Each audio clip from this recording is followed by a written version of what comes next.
कब आएगी। बोलो बता। संत साधु बन के विचरूं वह घड़ी कब आएगी।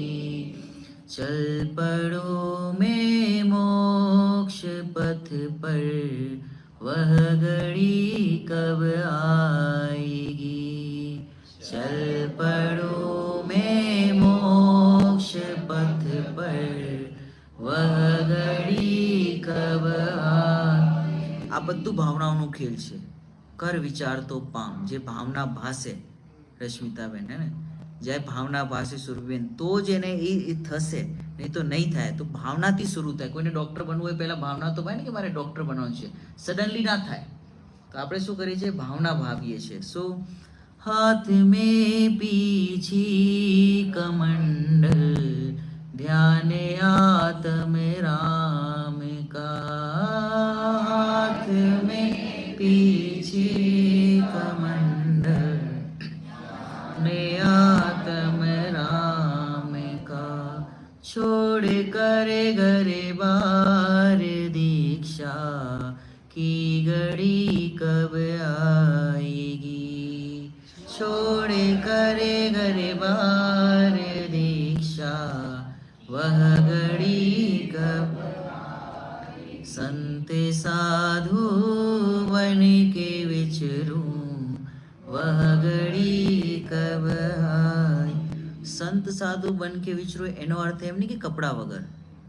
સંત સાધુ એટલે કે જે જીવને કોઈની જરૂર જ નથી, કોઈ મારા આજુબાજુ જોઈએ જ નથી, કોઈ ઈચ્છા જ નથી થતી, કોઈ મને હેલ્પ કરે, કોઈ મને પ્યાર કરે, કોઈ મારું ધ્યાન રાખે, એવી ઈચ્છા જ નથી રહી.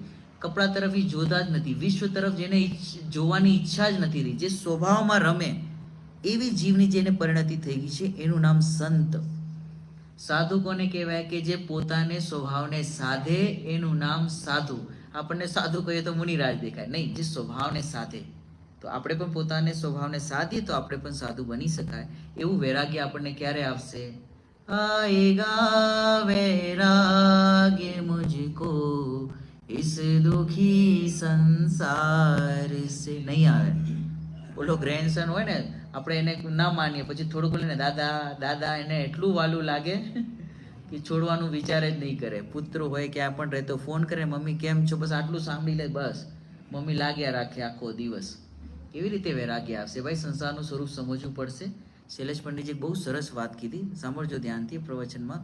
એમને કીધું કે અમે આ નરકનું સ્વરૂપ નહીં વાંચો ને અહીંયાથી, આ જીનવાણી સ્વાધ્યાય નહીં કરો તો સાચેમાં નરક જઈને નરક કેવું છે જોવું પડશે. શું કીધું? નહીં, અહીંયાથી આ પ્રત્યક્ષ જઈને જોવું પડશે. એટલે અહીંયા વાંચી લો, સ્વરૂપ સમજીને, પાપ કાર્યમાં ના લાગીને, સ્વભાવને સમજીને ઉપર જતા રહો, નહીં તો પછી સાચેમાં ત્યાં જઈને જોવું પડશે. એટલે અહીંયા વાંચવા જેવું છે સ્વરૂપ કેવું છે. વૈરાગ્ય આ જીવને વૈરાગ્ય જ નથી આવતો. આએગા વૈરાગ્ય મુझको इस दुखी संसार से. त्याग दूंगा मोह ममता वह घड़ी कब आएगी. संत साधु बने के विचरूं वह घड़ी कब आएगी.